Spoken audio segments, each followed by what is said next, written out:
小混混借着酒劲儿，迷迷糊糊就睡了人。等第二天酒醒睁开眼，他整个人都懵了。自家这破破烂烂，到处是洞的被子底下，怎么还躺着一个白花花的姑娘？他再定睛一瞧，那条破褥子上竟多了一抹刺眼的红色印记。突然，他脑袋传来一股剧烈的疼痛，随后记忆像潮水一样涌来。这突如其来的剧痛让他忍不住闷哼了一声，这可把一旁的女知青惊醒了。四目相对的一瞬间，他努力回想着对方的信息。木南之校花之亲还是我的债主，我竟然把债主睡了。想到这，江小白浑身一哆嗦，旁边的木南之也猛地坐起来，一把扯过被子死死捂在胸前，张开嘴就要尖叫出声。穆之清，求你了，千万不喊！他眼神里满是惊恐，慌乱的左看右看。虽然没有在这个年代生活过，但这里的规矩他门儿清，糟蹋人家姑娘的清白，这可是要拉去枪毙的。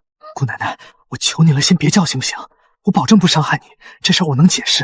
你也不想让别人看见咱俩现在这样吧？你要是同意，就咬一下我的手。女人见苦苦挣扎了许久，依旧无法挣脱他的手掌，也放弃了抵抗，随后轻轻地咬了咬他的手掌，算是答应了。我放开你，你可千万别叫。如果你要敢叫，我今天就死给你看。江小白做好了最坏的打算，慢慢的松开了手。那姑娘果然没再叫，只是一双眼睛死死地盯着他，看得江小白心里直发毛。对不起，昨晚我喝太多了，真不知道你会突然来我家。我就是看你长得太好看了，一时没把持住。这会儿他脑子清醒了点，也隐约想起了昨晚的一些片段。原来这个江小白是从未来横穿到了1977年，原主不仅父母双亡，还又懒又馋，爱赌钱，外面欠了一屁股债，最后喝得烂醉，死在了这四面漏风的破屋里，这才让穿越来的小白捡了个便宜。只是他刚接手这身体，自己也醉得不省人事。偏偏这时候木南之上门来讨债，结果就小白使劲甩了甩脑袋，想起自己干的这事儿，心里直骂自己简直禽兽不如。这件事是我做的不对，是我对不起你。要杀要剐，我绝对没有任何怨言。可听了他解释的女人，脸上还是那副冷冰冰的模样，一点反应都没有，也不说话。我说完了，你倒是给个反应啊！就算你现在立马拿打捅我保证躲都不躲一下。女人依旧没有说话，而是突然起身，用被子裹着身体，抱起自己的衣服就跑了出去。小白目光一开，却一眼瞥见了床单上那抹刺眼的嫣红，他脑子像炸开一样。第一次，我居然拿了他的第一次。没结婚之前，谁会稀里糊涂把自己交出去？小白啊，小白，你看看你干的这叫什么事儿！此时，木南之已经穿好衣服，失魂落魄地走进了知青大院。他刚踏进门，就听见一阵阴阳怪气的嘲讽：“哎呦呦，快来看看，咱们的大校花可算舍得回来了。”木南之没理他，快步走进自己屋子，砰的一声把门反锁上，整个人一下子就瘫坐在地上，眼泪夺眶而出。一晚上没回来，该不会是会什么情郎去了吧？这女人尖酸的声音把早上还窝在被窝里的其他女知青都给嚷了出来。柳如烟，大早上的你瞎嚷嚷什么呢？就是啊，一会儿还要上工呢，想多睡会儿都被你吵醒了，真烦人。那个叫柳如烟的女知青一见出来这么多人，立马来了精神。你们还不知道吧？咱们的大校花昨晚出去刚回来呢，也不知道昨晚在谁那里过夜，指不定是人家交男朋友了。在外面吃香喝辣，睡得好，瞧不上咱们这破地方了。女知青们本来还睡眼惺忪，一听这话，眼睛瞬间亮了，一个个摆出准备吃瓜的表情。柳如烟，你够了哈！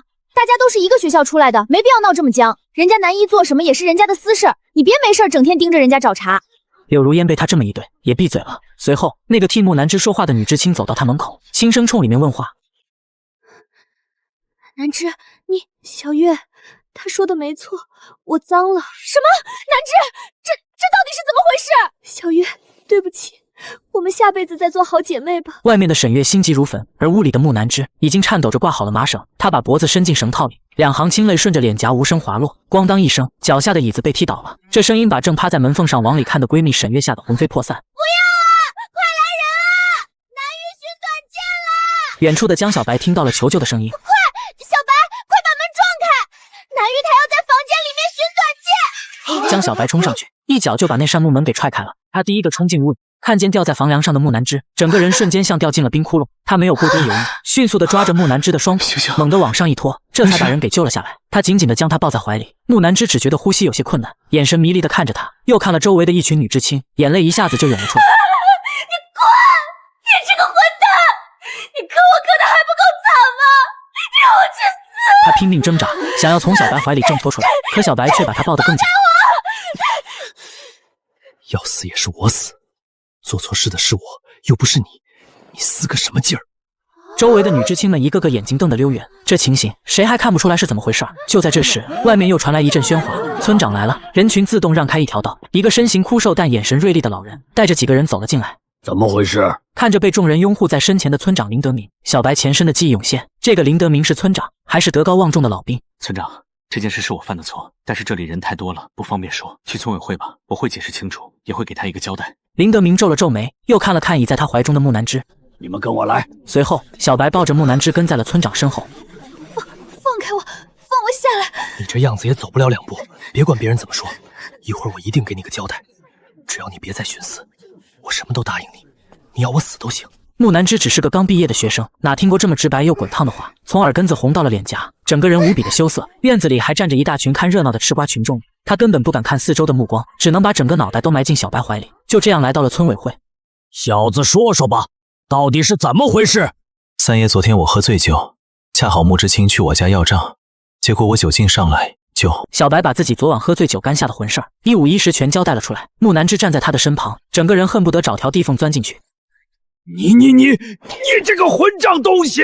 三爷，我要娶她。他怎么可以这么无耻，还连吃带拿的，居然还想娶我？可我已经被他那样了，除了嫁给他，好像只能徇私了。滚犊子！你说娶就娶，自己什么鸟样自己还不清楚吗？人家是文化知青，以后是要返城的。你知不知道你现在害了人家一辈子，还想做强买强卖的买卖？美的你！可事情都这样了，我除了娶她，好像就只能吃枪子了吧？人家不愿意，就算是吃枪子，你也得给我受着。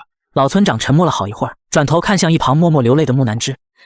现在的情况，就算不往外说，村里绝大部分人也都猜到了。小白的死活，就只能看着丫头的态度了。丫头，这事儿是这小王八蛋的错，说说你的想法吧，是要杀还是要剐？你说了算。林爷爷，我不愿意。完了，老子这才刚穿越过来，就要这么嗝屁了吗？老天爷，你玩我呢！在这个民风淳朴的年代，流氓真的会挨枪子，女方没了清白，也免不了会被指责。最好的办法就是结婚。村长只好征求木南枝的意见，然而木南枝下面的话却是让小白心神一震。宁爷爷，我不愿意看着他死，而且他就算死了，这件事也不可能当没发生过。丫头，不想他死的话，就只能委屈你嫁给他了。你真的愿意吗？木南枝绝美的脸上露出了挣扎之色。小白之前的传闻他是听说过的，这个人整天喝酒打架赌博，没钱就去村里偷鸡摸狗，名声臭的整个镇上都知道。我宁愿死也不能嫁给他。村长看到了木南枝脸上的挣扎为难，知道这姑娘是个善良之人，却被这个混小子祸害了，恨不得将小白抽骨扒皮。臭小子，还不站出来给人家姑娘交个底儿！穆知青，我向你保证，如果你愿意嫁给我，我将小白以后把命给你，只要我还活着一天，就绝对不会让你受委屈。倘若你不愿意，我吃了枪子也绝对不会对你有半句怨言。我操，这小子什么时候这么能说了？连我这老头子听了都感动的差点哭了。我这样的人真的有资格有家庭吗？可我不答应他的话，他可能真的会被枪毙。我不想要你的命。那你就是愿意嫁给我了？木南枝面色潮红，想说自己根本不是那个意思，可他的话还没说完，江小白就上前将他抱住。南枝，你放心，往后的日子我们好好过。你放手！啊，这小子还是那个混账样，人家姑娘还没同意呢，就开始上手抱了。混小子，人家姑娘都还没答应你，谁让你抱的？我看你真是想吃枪子儿了！哎爷，说话就说话，咱能不能先把棍子放下？唉。老个米南皮了，木就全在相信我了。最终经过老村长一顿劝解，木南枝还真答应了。最后红着脸走出了村委会，外面吃瓜的众人目光灼灼地盯着两个。各位父老乡亲，大姑娘小媳妇儿，从明天开始，木南枝穆知青就是我江小白的媳妇儿了。如果有人再敢在后面乱嚼舌根子，别怪我江小白心狠手辣。特别是某个女知青，再敢逼逼赖赖，小爷想方设法让你留在这儿苦一辈子。不信就试试。几十号人里面，柳如烟像是被老师点名一般，顿时面红耳赤的不敢吭声。回到知青点木南枝住的那间屋子，江小白在房间内四处看了看，欣慰的点点头。这房间虽然小了一点，可也比自己那儿好多了。老婆，我的情况你也知道，你先在这儿再住几天，等我把家里面处理好了，就把你接回去。乖。木南枝听到这个称呼，耳根子又泛起了潮红，后退了一步，不让他摸自己的脑袋。你不许这么叫。那你喜欢什么称呼？媳妇儿、宝贝、亲爱的？你不要脸！木南枝的心快速跳动，根本不敢看江小白。没关系，慢慢适应。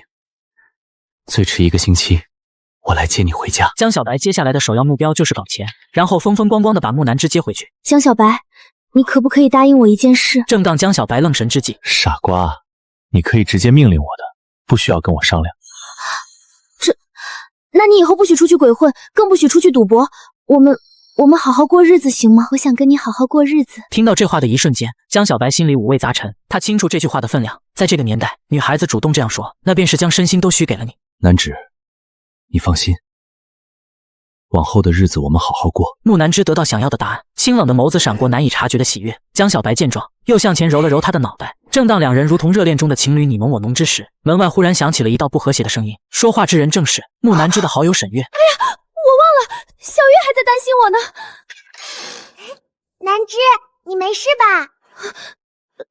没事。木南枝刚想说没事，忽然身体的某个部位传来阵阵的疼痛，不由得让他又羞红了脸。叮嘱你们2句，如果有人找他麻烦，希望你能通报我一声，你们就当是狗在叫，不要做傻事，等我来处理。叮嘱完这些，他就径直地朝着外面走去。二人愣愣地看着他的背影，忽然就觉得好陌生。这还是我认识的那个小混混吗？怎么突然间就变得这么有男人味，这么有担当了？想到这，沈月转头就看到了自己那一脸痴情的闺蜜。南枝他到底给你灌了啥迷魂汤啊？先前还寻死觅活的，现在看你这眼神，怎么还有点舍不得呢？啊，小月，你胡说八道什么？另一边，村长，我想把我爹的猎枪拿回来。小子，你还是死了这条心吧。哎，你爹把枪交给我，就是怕你进山打猎落得像他一样的下场。爷，我爹被野猪顶，不代表我也会。再说，我不打猎，拿啥养活南区呢？不是我不愿意给你，我是怕你上山再出现什么意外，你家可就绝门了。我保证不乱来，先去学习，听他们指挥，绝不瞎闯。江小白说话十分诚恳，再加上这一跪，老村长内心也不再那么坚持了。唉，罢了，老头子，我再相信你一回。回到自己的土坯房，江小白迫不及待的就将枪匣子打开，里面正是这个时代最为耀眼的50-60步枪。好家伙，真是个好宝贝！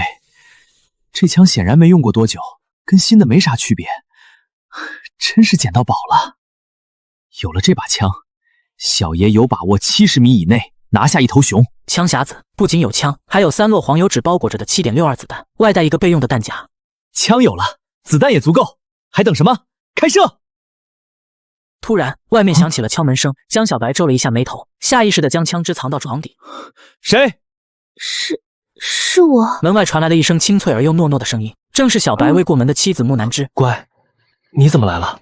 快进来。随后，他真就乖乖地走进屋内，将小白将门关上，回头却看见少女背负在身后的手里居然握着2个黑漆漆的东西，2只野鸡在野外搞对象，一旁还有个老六在偷看，甚至还架起一把5.60自动步枪。等2只鸡和枪口形成直线，他毫不犹豫扣到一枪声响起，子弹同时穿过2只野鸡，成了！竟然是2只凤尾鸡！江小白高兴地呼出一口气，内心激动不已，眸子瞬间就亮了。个头还不小，这公的起码5斤打底，而这只母的怎么也得有4斤了吧？趁着这点还不是山脉的腹地，就烤一只来填填肚子吧。小白决定将这只母的原地烤了几分钟后，火终于是升起来了。他将处理好的野鸡架在一根木棍上，随意的插到火堆旁，随着炽热的火焰慢慢烘烤，野鸡的表皮也逐渐变得金黄，油水滋滋的从皮肤里渗出来。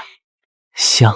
小白眼睛直勾勾的盯着，又过了10分钟，野鸡终于是被烤得外酥里嫩，金黄焦脆。小白再也等不了了，掰下一个鸡腿，直接选了起来。好吃好吃！要是再来点烧烤料就更完美了。这时，他又从背包里拿出一个粗粮饼，正是他出发前为过门的媳妇木南枝给他准备的。吃饱喝足，江小白继续向山里出发。没一会就来到了一处山崖底下，往上看去，是一座望不到顶端的大山，云雾缭绕。江小白深呼了口气，紧接着直接抓住石壁就往上攀登。这山上绝对有好东西。不大会，他就发现侧身的山腰上有一处小平台，面积还不小。最重要的是，他在上面看到了何首乌的枝叶，枝叶又粗又大，一定有年头了。江小白没有丝毫的犹豫，纵身一跃，直接跳上了平台。随后，他朝着何首乌的藤蔓走去，根茎粗大，叶子紫到发黑。这是紫叶梧藤，极其罕见的紫叶何首乌。记得2025年的时候，有个老外就是从川省用50万美金的价格购买了一根不足半斤的紫血。接着，小白从腰间抽出一把生锈的小刀，缓缓将那石缝中的泥土抠出来。他不敢有大动作，害怕伤到何首乌。随着一块一块的石壁落下，何首乌的果实慢慢浮现了出来。黑皮，果然是紫血何首乌，这下真的发达了。捣鼓了差不多1个小时，小白终于把果实弄了出来。这一株没有个1斤也有8两。按照后市的价格，保守都能到上100万美金啊！江小白小心翼翼地将它用一个布袋收起，转头又看到了墙壁上的石斛。我去，这不会就是传说中的新手保护期吧？按照这个时代的价格，1斤10盒怎么得10几20块钱吧？江小白赶紧直接拿出麻袋，全部打包袋子。接下来的时间，江小白又打到了3只野鸡，2只野兔。今天收获不错。返程时又让他发现了一棵8月果的果树，这玩意儿可是好东西，水果之王。现在正值季节，给弄点回去。于是他又摘了满满1篓子。眼看太阳就要下落下，江小白清点了一下自己的战利品：紫血何首乌、石斛、凤尾兔、肥野兔。回到家，小白又将何首乌和石斛取出来，放在地上晾晒去一去里面的水分。打到的猎物就捆绑在一起，吊在房梁下，一是吊起来通风，好不容易腐烂；二是以防动物偷吃。做完这些，小白躺到那破败的小床上，眼睛一闭就睡着了。这一觉竟睡到了第2天中午。刚打开房门，小白就看见木南枝坐在了小院外。乖，你怎么来了？木南枝从一旁拿过一个小布袋子，我来给你送吃的。小小的，却很鼓。我见你家里没有锅碗瓢盆，怕你回来吃不上饭，所以就给你做了一点。说着，他把小布袋递到了江小白的跟前。江小白打开那个小帆布袋一看，有3个煮熟的红薯，还有4块黑漆漆的玉米杂粮饼，这些东西都够一个小家庭吃2顿的了。傻丫头，你拿这么多粮食给我，你吃什么？我可以少吃一点的，你愿意娶我，就是我们家里的顶梁柱。我受点饿没事，但是你不能饿着。木南枝简单的几句话，像是有千斤重堵在了江小白的胸口。南枝，有你这样的媳妇儿，是我上辈子修来的福分。这辈子我一定让你做全世界最幸福的女孩。你不许说了，羞死个人好了。乖乖，你拿了这么多东西，我也吃不完，咱俩一起吃吧。这是特意拿来给你的，你家里没有粮食，做不了饭，吃不完可以留着晚上吃。还是一起吃吧。你看看那是什么？昨天下午我上山打猎了，收获还不错，所以不差吃的。待会儿我就去一趟县里面，把这些东西出售了。啊，你一个人上山了？我知道你担心我上山会有危险，所以昨天才没跟你说。我爹之前是猎户，我在他身上学到不少打猎的知识，你不用担心。可是山上很危险的，有老虎，还有熊瞎子，听说都是会吃人的，多危险呀！你看我这不是没事吗？而且我也不进去，就在外围蹭点小猎物，很安全的。在这儿有你这么漂亮的媳妇儿，我可不敢开玩笑。对了，我在山上摘了点水果，一会儿你拿去吃。这水果挺好吃的，就是籽儿有点多。哎，这是8月果，还这么多？对，我碰到了一棵果树，摘了一点，拿回来给你尝尝。一会儿拿回去给你的小姐妹也分分。至于这野鸡野兔，我就不给你拿回去了。等晚上我买锅碗瓢盆回来，做好了来我这吃。我晚上就不来了，你自己吃。怎么能不来？这些东西本来就是打来给你吃的。我自己有吃的，而且晚上往你这儿来影响不好，容易被人嚼舌根子。你现在已经是我媳妇儿了，我做点东西给你吃咋了？谁敢嚼舌根子，嘴都给他缝上。那我可以来，但是你能不能不要喝酒？气氛突然变得尴尬，两人都红着脸，相似想起了什么记忆。木南枝更是羞得低下了头，身体某个部位还隐隐作痛。碰到过路的人，把衣服掀开给人家看大宝贝。交易完成后，又迅速躲起来，等待下一个目标。就在这时，江小白背着晾晒过的何首乌和石斛，慢悠悠地往这看。有人来，其中一个黑衣人快步迎了上去。兄弟，刚从村子里来的吧？来城里买东西吗？投机倒寡的小商贩，能干这行还不被抓的都是有些本事的。况且市场马上就放开了，结个人脉也是可以的。你叫我是有什么事吗？张乐点点头，然后将自己的皮革大衣掀开一角。怎么样，兄弟，有没有兴趣？可以给你便宜点。你这身上都有些什么玩意儿？兄弟，这里不是说话的地儿，跟我来。说完，迅速拉着江小白的手，就朝着一处小巷走去。正好可以借此机会打探一下消息，说不定……一会两人来到一处没人的小巷，张乐这才将自己的皮革大衣掀开到最大。兄弟，不是哥们儿吹牛逼，无论你需要什么票，就算哥们儿身上现在没有，也铁定能帮你弄到，只要你的钱足够多。你能弄到汽车票吗？汽车票吗？肯定能弄到，就是这价格可不是一般人能承受的。一张票少说得2、3万，你有钱吗？没有。那你要买什么票？什么也不买，是我有东西想卖。不知道你有没有路子？不知你要卖什么？顶级药材，罕见的何首乌。哈哈哈，何首乌这玩意儿不是随地都能找到吗？兄弟，你不是在涮我玩吧？这你就不用管了。如果你有销路，我愿意支付10块钱作为报酬，不管东西能不能卖出去。兄弟是认真的，没开玩笑。当然，你都有胆子干这行了，还怕我骗你不成？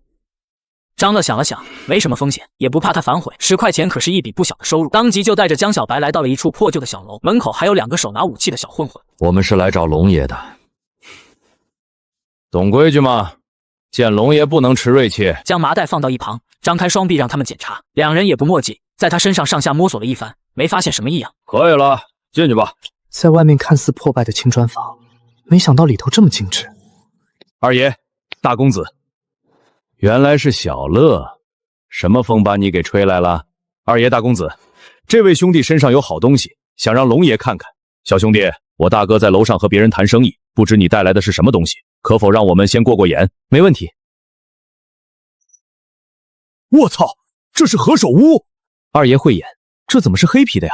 一般不都是红色或者是橙色的吗？这莫非就是传说中的紫血何首乌？紫血何首乌？是的，这的确是传说中的紫血何首乌。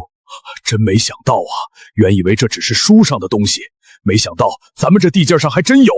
今天算是开眼了。紫血何首乌是什么东西？也是何首乌？小杰，去把你爹和徐老板叫下来吧，说不定他也感兴趣。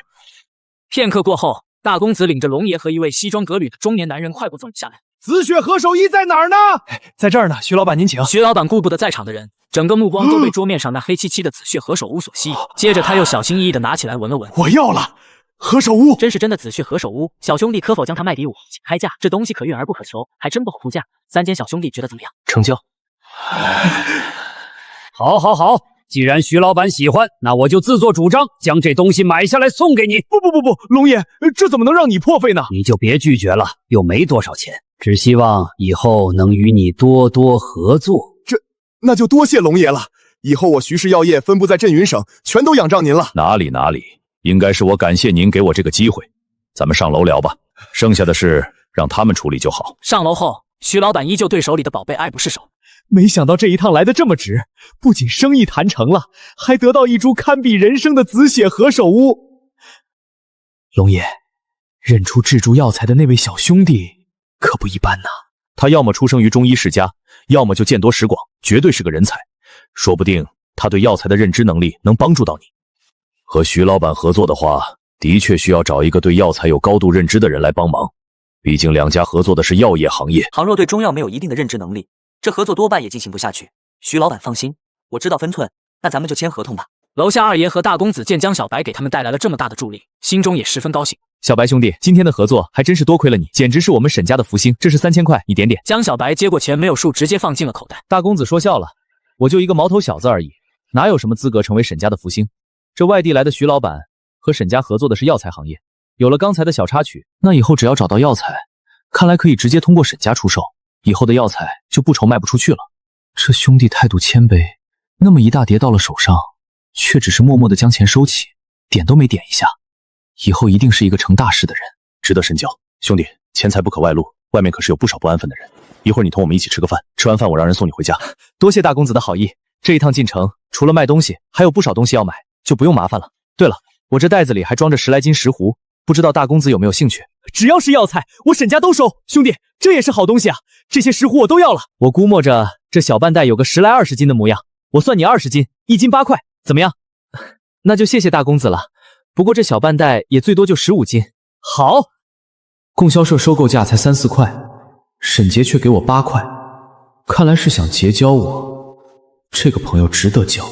出了小楼，江小白看向一旁的张乐，我现在需要大量的票，你看看能不能帮我弄到？兄弟，你要什么票尽管说，一张自行车票，一张手表票，50斤的粮票，还有以及各种锅碗瓢盆的票据，最后再来个10斤肉票。由于张乐给的是原价，这些票只要80来块钱，还有讲好的10元报酬，江小白直接给了100。小白兄弟，你这是干什么？我只要票的原价，不赚你分毫，剩下的你拿走。乐哥，这是咱们提前说好的，你带我找到销路，我给你10块。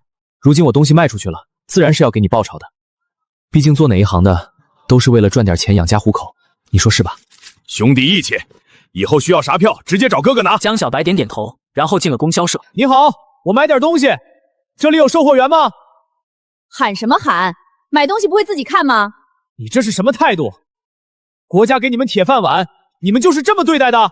你们要是干不了，就把位置腾出来让给别人。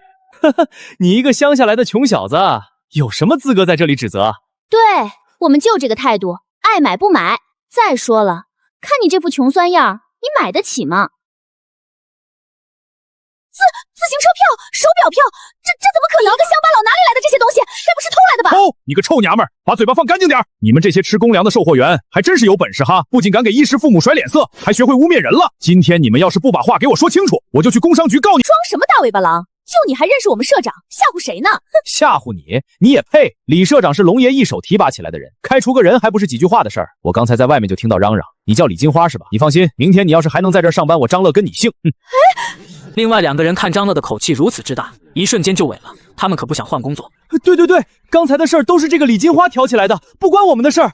对，都是他说的，不关我们的事儿。你们，我们怎么了？这锅我们可不和你一起背。对，我可不跟你一起背。你们2个给老娘等着！如果我的工作丢了，你们也别想好过。哼，谁怕谁？谁怕谁？够了，先给我算算这些东西多少钱。等我买完东西，随便你们怎么吵。听到没有？赶紧帮我兄弟把东西拎出来。闻言，另外2名售货员立马勤奋地拿出江小白所要的物资。同志，你看还有什么东西需要补充的？总共多少钱？总共456块钱。乐哥，刚才的事儿多谢你了。等改天我再进城，请你喝一杯。那好，兄弟就先走了，下次见。接着江小白就骑上车，载着各种物资往家赶。刚到门口，就看到沈月急匆匆地跑过来。小白出事了，他被柳如烟污蔑偷钱，现在正被人拽着去公社，你快去帮帮他！我操！来不及细问，江小白以最快的速度朝着公社里去。木南枝，你这个不要脸的，昨天才刚嫁给那个小混混，今天就学会偷钱了，你还是不是人啊？我没有偷你们的钱。你还嘴硬？你说你没有偷我们的钱，那钱为什么会在你房间的小柜子里？我不知道。突然，柳如烟一巴掌甩在了木南枝脸上，白皙的俏脸瞬间肿了起来。柳知青，事情都还没有调查清楚，你怎么能打人呢？村长，人赃并获，钱就在木南枝的柜子里，不是他偷的还能是谁？别以为他嫁给你们村的小混混，你们就包庇他。他偷钱这件事是事实，你必须要公平处理，不然我们也只好到县里面报警了。如烟，钱找回来就算了，没必要把事情闹得那么大吧？对呀，大家都是知青，没必要那么为难人家南枝。是啊，如烟，事情闹大了，对大家都不好。我这是在帮你们，你们怎么还帮他说话？你不是招人喜欢吗？那我真众叛亲离，凭什么你有这么多人拥护？就算是偷了钱，还是有这么多人为你开脱，凭什么？凭什么？不行，我就是要他蹲大牢！就在这时，江小白终于赶了过来。这时，我看谁敢让我媳妇儿蹲大牢，我就让他吃枪子。小白，我没有偷他们的钱，我不想蹲大牢。好，我相信你没有偷钱，乖，没事的，不会蹲大牢的。我怕。不怕，我在这儿。谁敢让你蹲大牢，我就让他吃枪子。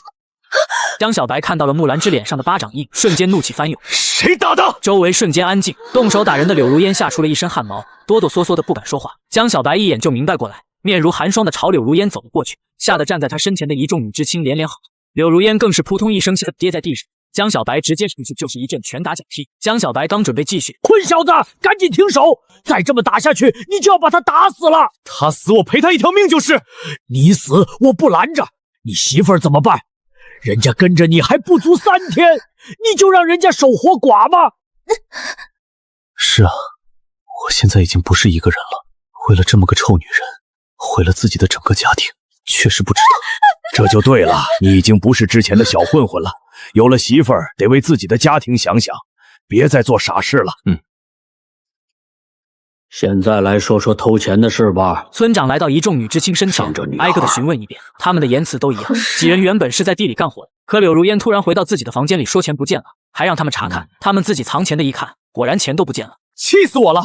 这摆明了是想要栽赃陷害我媳妇儿！你们这些上过学的文化知青，竟然连一点脑子都不懂，这么直白的信了，你们真的是蠢！如果我媳妇儿拿了你们的钱，还会这么明目张胆的拿出来给你们看吗？好歹都上过高中的人了，连这么点判断能力都没有，你们是猪吗？是如烟，我们都被他给误导了。你血口喷人！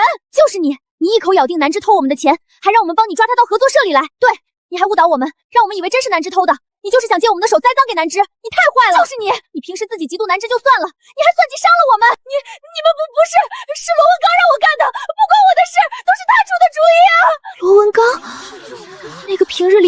里的罗文刚。柳如烟，你敢污蔑我？信不信我让你一辈子都走不出这个乡村？罗文刚，如果你不交代清楚的话，那我只好去报公安了。到时候怎么处理，可不是我说了就能算的。本以为这件事是柳如烟因为羡慕嫉妒而产生的报复行为，难道是自家媳妇的追求者？可就算是追求者，他为什么要这么做呢？就算是要下手，也应该对自己下手才是啊！村长，我来到林家村的表现，您是看在眼里的呀，我怎么可能做出这样的事儿？分明就是如烟同志想陷害我，您可得调查清楚了。真不是你指使如烟同志干的？村长，真不是我干的，我和穆之清又没有仇，我干嘛要针对他？穆之清，小白，你们有没有什么想说的？木南之将自己的半个身位撤在江小白的身后，汉冲倒回来看了看罗文刚，只觉得他的眼神有些可怕。江小白也察觉到他，立马将自己身体遮在木南之的身前，直挺挺的与罗文刚对视。村长，这件事就到此为止吧。接着，江小白牵着木兰之的手就朝自己的家里走去。经过罗文刚身边时，他停了下来。罗文刚，是不是你做的我都清楚。既然你这么想玩，我就陪你玩个够。你放心，我不会让叔叔把你抓走。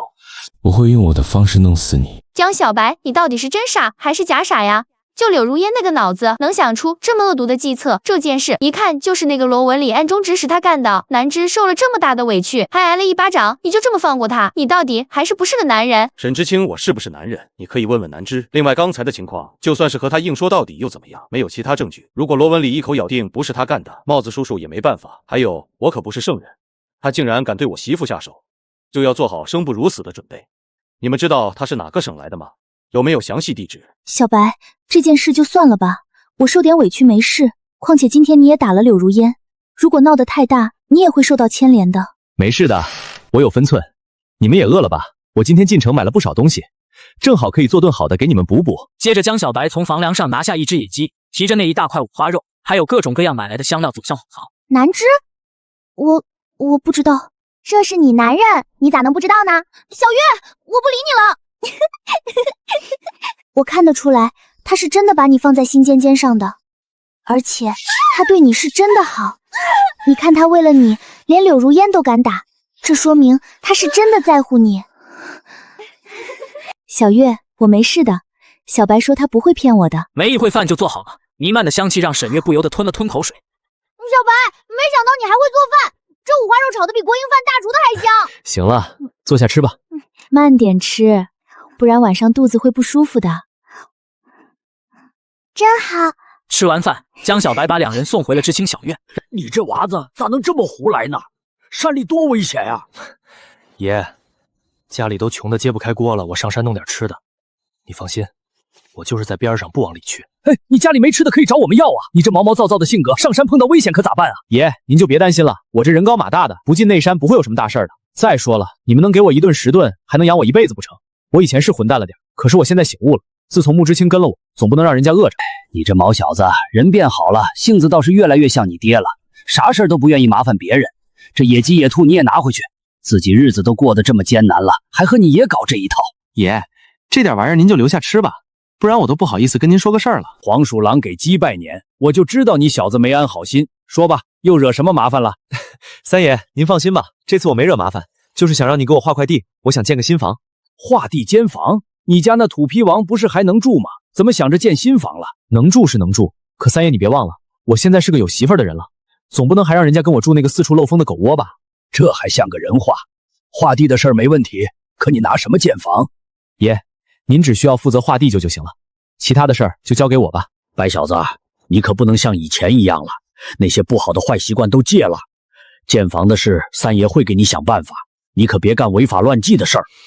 爷，你放心，我向你保证，我赚的钱一定干干净净，绝对不会有问题。划地的事简单，你家那小院两边都还有空余的地块，旁边还有一汪活水，那里土质坚硬，长不出庄稼，很适合盖房子。行，爷，听您的。回到家，江小白收拾了一下家当，准备再上山干票大的。真不敢想象，这年代居然还有人手搓出这种锋利的大刀，一看就是个有经验的师傅。昨天进城他买了不少东西，其中就包括一把大砍刀。小白哥，你在家吗？东子，什么事儿啊？小白哥，我爸听说你和穆知青要结婚，特地让我进城给你买山猪肉，你找点盐腌一下，这天气容易坏。东子，你还是拿回去吧。我结婚应该是我请你们吃肉才对，二叔怎么还给我送肉？这扇肉给15、16斤，虽然现在肉只有几毛钱一斤，可是想要买到肉还得有肉票，这玩意儿普通老百姓一年到头也没有多少。小白哥，我们两家什么关系？你赶紧拿着吧。摆酒席的时候招呼一声，我来给你帮忙。话已至此，江小白只好点头收下。对了，东子，我正好要进山，你去不去？行，我回家拿上家伙，咱一起去。过了一会，林东左手牵着一条大黑狗，肩上扛着一麻袋东西，还有一把比较老旧的猎枪。东子，你扛着一大袋东西干嘛？咱们是上山，又不是搬家。嘿嘿，哥，这你就不懂了吧？随后，林东就将肩上的一大袋东西放了下来，只见袋子里面的东西相互碰撞。这是铁夹子，怎么样？都是好东西吧？好东西，有了这玩意儿，打不到猎物都难。我爹也是怕我有危险，让我先用这些夹子给猎物弄残，才允许我追。你爹是对的。如果咱们遇到大猛虎、大黑熊，单单是2杆枪是打不死的，很容易被反咬。有了这些东西，我们倒是安全了不少。就此，两人相伴一同上了山。南方山路不好走，现在又是夏天，各种飞虫乱窜。走了1个小时，两人就累得不行了。两人停下歇会，顺便涂点防蚊虫的草药。两人坐了一会，体力恢复的也差不多了。小白主动扛起了那袋铁夹子，我来扛一段，别上山遇见了大祸，你没劲了，那可就闹大发了。好，你要累了就招呼我一声。路上，猎犬黑虎发现了黑熊的粪便，带着小白林东就去了粪便所在的河边。小白林东在黑熊必经之路和老巢放置好陷阱，俩人又到下面的水潭口寻找猎物，顺路找了凉快的地方安置黑虎。水潭附近刚好遇到野猪在喝水，林东走过去用脚踢了踢2头野猪的腹部。哥，这2头野猪彻底死透了，咱们这下可发了。东子，那咱们赶紧就先将这2头野猪给开膛，把那些内脏都取出来，肝脏、心脏那些就不要丢了，到时候拿来爆炒指定好吃，大肠处理太麻烦了，就不要了。两人说干就干。哥，这2头野猪加起来不过180斤，不如我先将它们背回去，你先在这守着。你一个人能背得动吗？这才多点儿，我一个人轻轻松松。而且都是下坡路，滑溜滑溜就到了。小白帮林东将2头野猪架在一起，捆得扎扎实实的。林东直接将其扛在肩上，掂了掂，感觉还可以。哥，等我把这2头野猪都送回去后再回来。我估摸着那头黑熊也快回来了，你一个人小心点。放心吧，我还想多活几年呢。等你来了，咱俩再干他。天色渐暗，小白在空地上生起了火，将一扇猪肝扔到火堆里，不多时炭烤猪肝就弄好了。吃饱喝足，他靠在黑虎的旁边坐着休息。哥，我回来了。现在几点了？小半夜了。你累不？不累的话，咱俩去黑熊的老巢瞅瞅。走吧。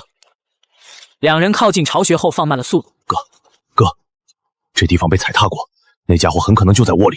你看，这树叶上还有黑熊留下的血，应该是踩到夹子受伤了。东子，那儿有棵大树，咱一会儿爬上去，往那黑熊的洞口扔点诱饵，把它引出来，一举将它给毙了。接着俩人干脆利落地爬了大树，然后将一大块猪下水丢了下去。没一会，一个巨大的黑影缓缓爬了出来。黑熊四处观察了一会，便一瘸一拐地走出树洞，左右2条腿都被铁夹子夹住。在黑熊自顾自地吃着猪下水时，小白一枪打中头，林东则打在后脖梗上，黑熊顿时倒在地上挣扎着。东子别生子弹，再补2枪。林东毫不犹豫，对着黑熊又是2枪。大约过了2分钟，黑熊才彻底没了动静。两人下来并没有第一时间接触黑熊，而是杵着一根长长的树枝往那黑熊的肚皮上捅了捅，看他是不是假死。东子，咱们成了！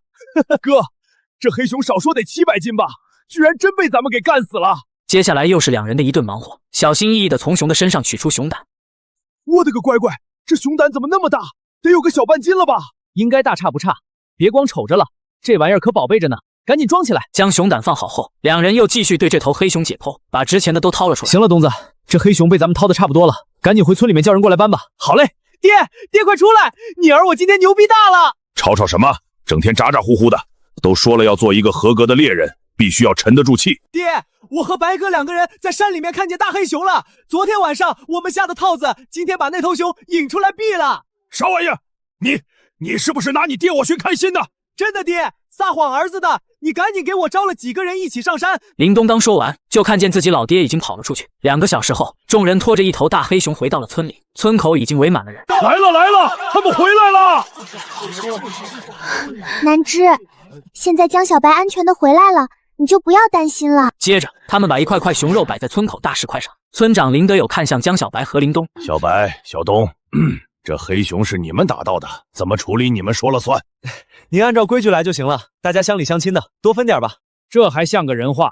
以前村里人没少招呼你吃饭，是该这么报答。这样吧，我估摸着这些肉怎么着也得500、600斤，村里一共80来户，每家割个3、4斤吧，剩下的你们自己留着。至于帮你们把肉扛回来的，每个人再另外给他们割5斤。爷，您就看着分吧，这是我第一次打的大物，就当是给我开头宴了。还有剩下的熊肉分2份，一份给林东，我的那一份您自己搁10斤回去，剩余多的您就帮忙组织一下，给全炖了吧。头宴就要有头宴的样子，规矩别忘了吗？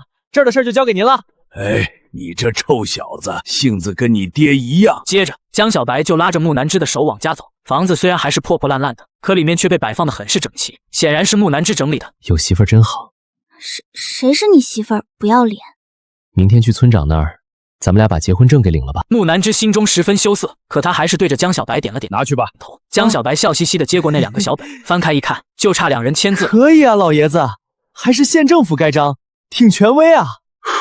你这瓜怂，人家穆知青是外省来的，村里面的章不管用，少说得用城里面的。为了你这事泡得我腿疼。您受累了，等我俩摆酒席的时候，我多敬您几杯。行了，好好待人家。穆知青过得好，这就是对我最大的回报。必须的，我最听您老人家的话了。穆知青，以后就有劳你和这小子生活了。他要是再犯浑，你就跟我说，老头子，我来收拾他。谢谢村长。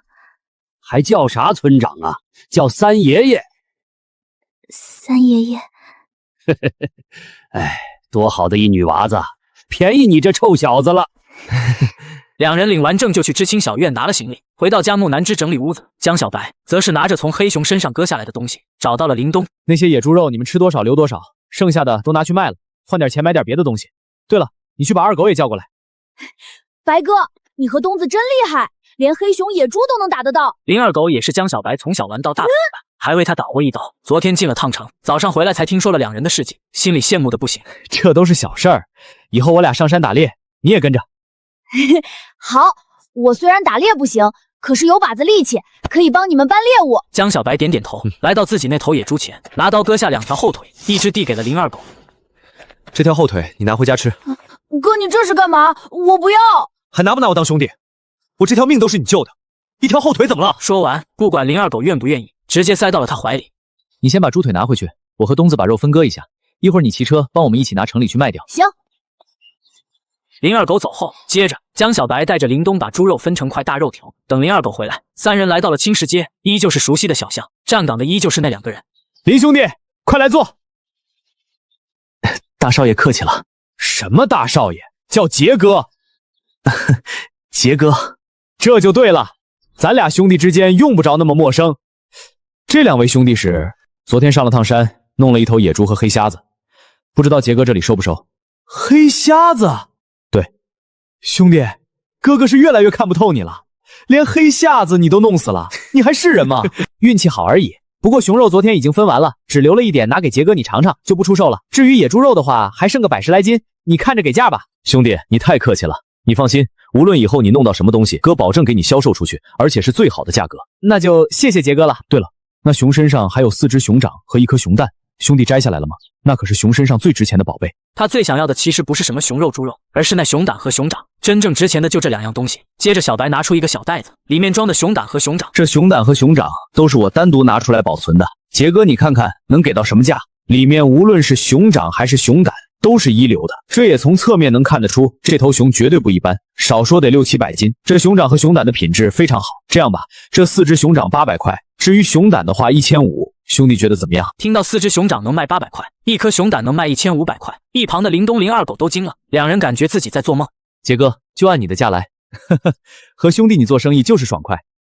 野猪肉我就不看了，就按150斤给你，1斤8毛，怎么样？江小白点点头，最后3样一起卖掉，总共卖了2420块钱。到手的那一刻，林东和林二狗差点就晕过去了，那厚厚的2-3沓大团结，看得2人眼花缭乱。杰哥，我想让帮我打听一个人，他是我们村的一个男知青，名字叫罗文刚，从东省过来的。罗文刚，杰哥认识，他之前想对我的妻子下手，连杰哥都认识他，看来他的家庭势力似乎还不弱，像是有些背景。不过他动了我的妻子，无论如何我都不会放过他。他一边说着，一边观察沈杰的神情变化。如果罗文刚的背景强大到令沈杰都害怕，那么他很可能不会为了自己这么个小人物去得罪一个大家族。兄弟这是在考验我呢，并没有这个意思，我只是想和杰哥说，如果罗文刚的背景让你感到忌惮，那么这件事就算了，当我没提过。不过当我对付他的时候，希望杰哥不要插手。兄弟，我就和你直说了吧，你说的这个人我认识，前段时间还见过面。这小子的背景说大不大，说小不小。听说他爹之前是在东城那边当过一个县的一把手，后来不知是何种原因被抓了起来，他的家人也受到了牵连。那小子应该也是因为这个才被发配到这儿来当知青的。那就多谢杰哥了，别人都欺负到家人身上了，还不反击，那还是个男人吗？兄弟想做什么就大胆的去做，只要别闹出人命就行，其他的有哥哥给你担着。那就多谢杰哥了。出了小楼，林东看向江小白，哥，罗文刚那小子这么欺负嫂子，你准备怎么办？对呀，哥，你以前的性子可不是这样的呀，你变了。要是放在以前，那小子早就缺胳膊少腿的了。咋的？你们想看着我跟他一命换一命？咱们不能像以前那么莽撞了。我现在结了婚，我的命可不只是我一个人的，还有我媳妇儿的。那王八蛋还不配我一命换一命。那哥，你说咋整？就让嫂子那么平白无故的受欺负了？我是那么软弱的人吗？放心，山高皇帝远，就算他家再有势力又怎么样？你哥照样能玩死他。东子，你家那些夹子到时候借我几个，咱们今晚就动手。哥，这会不会太恶毒了？放心，他死不了，我也不会让他那么轻易就死了。哥，咱们一下子拿到这么多钱，带在身上会不会不安全？听到林东这么一说，江小白心里也产生了危机感。这个年代的治安可不同于后世，正是混乱的时候，钱财裸露在外，容易被有心之人盯上。那咱们先去一趟银行，把钱存起来。看着桌面上零零散散的纸币硬币，这可是1000块啊！我在银行工作1个月才40块钱，就算不吃不喝，怎么也得2年半才能存得住这些钱。看这三人的穿着也不像是有钱人，怕不是遇到劫匪来存钱了。正当他在心底思索如何应对之时，江小白察觉到了不对劲。同志，你放心，我们这些钱来路都正常，这些钱是我们攒了好几年才攒下来的。我们是山里面的猎人，平常除了打猎，还会寻找一些药材，拿到医馆换点钱财。你们有本事搞得到，自然对得起赚这个钱。男人沉思了许久，最终理解的点点头。买卖药材虽然是禁止的，可国家物资紧缺，救命的药物更是在抗战年代几乎耗尽。听到这，江小白也拿出了自己刚才挣到的钱，放到桌子上。同志，既然信得过我们，那我们自然也信得过你。这些钱也是我打猎才换来的，也请你帮我存进银行里。看到面前崭新的大团结，李忠心里又是震惊了一下。同志，你这些钱可都是新的，而且还是前不久印刷出来的，能这么快弄到这些新币的人可不简单呐。过多的我不好向你透露，只是我的买家能拿出这么多的新钞，想必同志也清楚其中的寓意。我们的钱来路正常。李忠没再多说，默默地将这些钱收好，然后将存折递给了两人。上面的数额你们看看，没问题就可以回去了。以后你们来银行取钱，带上存折就可以。江小白和林东接过存折，看了一下上面的数额，没有任何问题，这才点点头。随后的几天里，江小白没有出门，而是拿了些纸笔在上面涂涂画画，直到林东找到了他。哥，罗文刚那傻子上钩了。江小白瞬间清醒，他扯着林东的胳膊，将他拉到远处，看了看周围没有人，这才开口：仔细说说。那小子昨天来找我借自行车，说什么征用我的车，拽得跟个258万似的。那小子没想到我不鸟他，他就气自败坏了，我就添了把火，只要他能打得到，我就把自行车送给他。没想到这小子心高气傲，还真答应了，还问我要了野猪和黑熊的位置。东子，这件事你做得很好，咱们上次说的那个地方还记得吗？哥，你就放心吧，只要那小子不是个怂货，他敢上那个山头，指定卸他2条腿。就看那小子命硬不硬了。你说他要是踩了那些掐子，腿断了，再遇上野狼、黑瞎子什么的，哥，你的意思是？山里面有陷阱，很合理。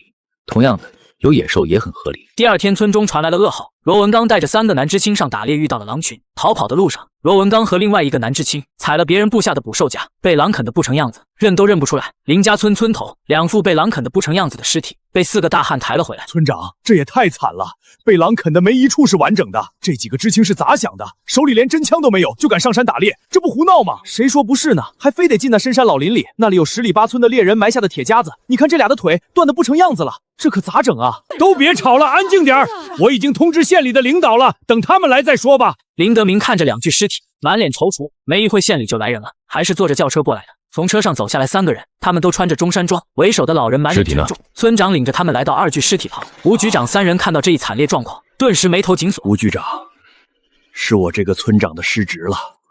我也没想到这2个年轻人胆子这么大，偷摸着就上山打猎去了。哪一个是罗文刚？林德友叹了口气，指了指左边那具尸体。接到你的传讯，我们已经发电报通知他的家人了。他的家里情况有点复杂，我们得等到他们回信再说。对了，听说他们是4个一起上山的，有2个逃了回来，把他们叫上，了解下具体情况。随后林德友让人去叫2个支，然后带着吴局长3人往村委会走。另一边，林东和林二狗也来到了江小白的家里。那混蛋的事儿，多谢你俩了。哥，什么事儿？东子，你是傻了吧？可能是啥事儿？就是二狗，东子说的对，没什么事儿，也不关我们什么事儿，把他给忘了，以后和谁都不准说，你爹娘也不行，听懂没？知道了。对了，东子，根叔处理的那张熊皮弄好没？弄差不多了，根叔说明天就能取。明天进城带上吧，也卖了。进城后，江小白去找沈杰将熊出售。兄弟，你们这也太牛了，这熊皮很完美，1000块钱，怎么样？没问题，杰哥，那就按你说的这个价。接着几人寒暄了一会，沈杰面露复杂的看向江小白。消息我已经收到了，没想到你小子做事这么狠。杰哥，如果你有和我一样的遭遇，相信你做的比我还狠。龙有逆鳞，人有底线，出之必死，动则必亡。虽然狠是狠了点，但是个爷们儿该干的事儿。放心吧，你们处理得很干净，那边的人就算要找茬，也挑不出毛病来。而且我也和上面的人打招呼了，那只是个意外。回到家，江小白就看到媳妇在内干呕，不由得担心起来。媳妇儿，你这几天老是恶心，是不是吃坏肚子了？明天我带着你去村东头的林六爷家，让他给你看看。应该没什么问题吧，就是偶尔想吐而已。检查一下总是好的。第二天一大早，他就带着媳妇来到了六爷家里。这时候的林六叔、林六婶还没下地干活。白小子，这一早的是出了什么事吗？六叔，我带媳妇儿来检查一下。南芝啊，跟婶子进屋，婶子给你看看。六婶，我媳妇儿身体到底有没有出毛病？猴急个啥？你媳妇儿身体好着呢，让你媳妇儿自己说吧。媳妇儿，你到底咋了？我没事，就是六婶跟我说我怀孕了。木南枝的话传到江小白的耳朵里，震得他晕乎乎的。我要当爸爸了！哎呀，放我下来！你这混小子！媳妇儿，你咋样？没事吧？我没事的，六婶说了，宝宝还没到1个月呢。哎，那就好，那就好。婶儿，我媳妇儿怀孕了，我往后应该咋整？我们这小中医也只能看个表面，你有时间的话，还是得带她去县城里的医院多检查检查。这丫头本身就瘦，营养又跟不上，以后得多给她补补。哎，这是一些安胎养生的药，你回去后买几只老母鸡，将这些草药和老母鸡炖在一起，给你媳妇儿喝。东子抄家伙，准备上山去打几只老母鸡，给你嫂子补身体。好嘞，我这就去准备。记得把老叔自制的弹弓带上，上次拿枪打磨鸡肉碎了不少，味都变了。这次咱不能拿枪打了，记得把二狗叫上。在三人赶路的这段时间，江小白也发现了不少野鸡，也打出去好几个石子，但就是一个没打中。哥，你行不行啊？嗨，你这弹弓好久没用了，准度和力道差了点。在林东质疑的目光下，三人继续前行。果然，在小河旁看到了一只正在喝水的野鸡。哥，要不我来吧，咱可不能再失手了。再相信我一次，打不中的话换你来。随后，江小白从兜里掏出一颗珍藏了许久的完美石，弹子非常的圆滑，然后屏住呼吸就架起了弹弓。我就不信了，这还能打不中？哥，这只野鸡少说有个6、7斤的样子，挨了一弹弓还能这么活蹦乱跳的跑这么远，拿这家伙炖汤绝对筋道。行啊，找个草根将它的脚绑住，咱们继续找。哥，这片的小动物都被咱们给吓跑了，得换地儿了。这只野鸡已经够你们嫂子补补身子了。明天我还会带它进一趟城，到时候多买点补品就好了。这条小溪水流缓慢，小鱼螃蟹应该有不少，咱们抓点回去吃。螃蟹这玩意儿又没有多少肉，吃起来也硬邦邦的，抓来干嘛？叫你抓你就抓，到时候我弄给你们吃，你们可别嫌少。事实也如他所说的那样，这个年代没多少人愿意吃螃蟹，特别是这种小溪流里的小螃蟹贝类，肉还少。很快在三人的合力下，2个小桶就装满了小螃蟹和小鱼。一会儿你想吃什么，我给你做。江小白那混蛋，知道你怀孕还到处乱跑，也不知道多陪陪你，真是气死老娘了。你小声点，别让他听见了。听见又怎么样？小月，别这么说他，他也是为了我和孩子着想，这才想着上山打点猎物给我补补。你就帮着他说话吧，以后有你好受的。这时江小白推开了院门走进，自顾自地将打到的野鸡装进鸡笼里。你这怨气咋这么大呢？信不信我家孩子出来了，我不让他认你这个姑姑？你还有脸跟我说这话？这才1个月不到，刚拐走了大的，现在又有了小的，我掐死你的心都有了。嘿嘿，瞧你话说的，你要是羡慕我媳妇儿，你也可以自己找个男人嫁了。你要实在找不到，我可以帮你找找。老娘不需要。再说了，你能给我找到什么好货色？都跟你一样的，我可不稀罕。也就南芝这个傻丫头才会被你这种二流子骗了。哎，这话我听着咋这么酸呢？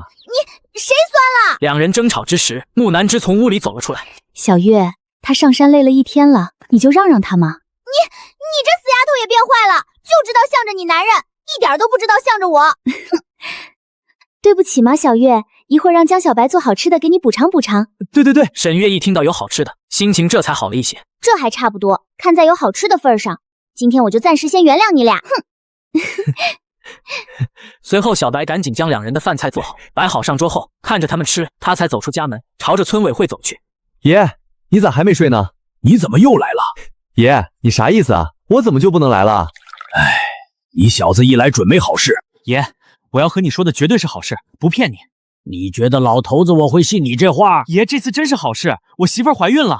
你媳妇儿怀孕了能是啥好啥玩意儿？你再说一遍。你媳妇儿真怀孕了？今儿一早，我带着她去六叔家看了一下，六婶说她怀孕了，让我再去县里的医院检查检查。你要当老爷了，偷着乐吧。好啊，太好了，你老姜家也是有后了，我也对得起你爷了，不然等我死后都没脸去见他。当初在战场上，是你爷爷舍命的将我救出来，而自己则是倒在了敌人的炮火下。没想到你爸上山打猎又遭了难，我辜负了你爷的托付啊！听到三爷的话，小白的内心也很动容。老爷子对他们家这种淳朴的感情，是他以前从未体验过的，也是从未拥有过的。爷，这不怪你，这世道啊就这样，世事无常，谁能知道下一秒会发生什么呢？您就不要再愧疚了，我还等着您给我带孩子呢。好，看到你娶妻生子，我这老头子也就没什么遗憾了。对了，今天下午城里的领导派人下了通知，今年秋收过后，咱们这边的知青就可以返城了。这一批知青这么快就可以返城了？听到这个消息，江小白微微有些诧异。来，你回去和你媳妇好好商量商量，你俩这才结婚不到1个月呢。如果他要返城的话，江小白自然也明白老爷子的意思。如果木南之要回去的话，他可能也要跟着去。我明白您的意思，今晚我一定和他好好沟通沟通。如果他想回去的话，我会陪着他一起回去一趟。能这么想，那最好不过了。他家里的情况你应该也了解了吧？知道一些，听说他爸妈也不在了，家里可能还有亲戚。木南之家里的情况，江小白知道的也并不多。之前他情绪不稳定，我也不敢多问。家里的亲戚也算是长辈，你们现在证也领了，孩子也有了，得找个时间陪他回去一趟，见见人家的家人。我明白了，爷。回到家，江小白把知青提前返程的消息告诉了木兰芝。你想回去看看吗？木兰芝有些低落的说道。我现在不想回去，声音也变得哽咽了。好，等你想回去的时候就跟我说，你和我在哪儿，哪儿就是咱们的家。我听沈月说，知青返城后可以参加高考，我想试试，可以吗？傻瓜，当然可以了。你考上了，我还多一个大学生媳妇呢，这可是光宗耀祖的大事，我有什么理由拒绝？谢谢你，小白。谢什么？明天吃过早饭，我就带你去城里检查身体，然后给你买一些高考要用到的资料。反正你现在也有了身孕，读书就不要去要那点工分了，老老实实在家里看书，将身子养好，高考的时候也多些把握。第二天一早，江小白就被一阵急促的敲门声吵醒。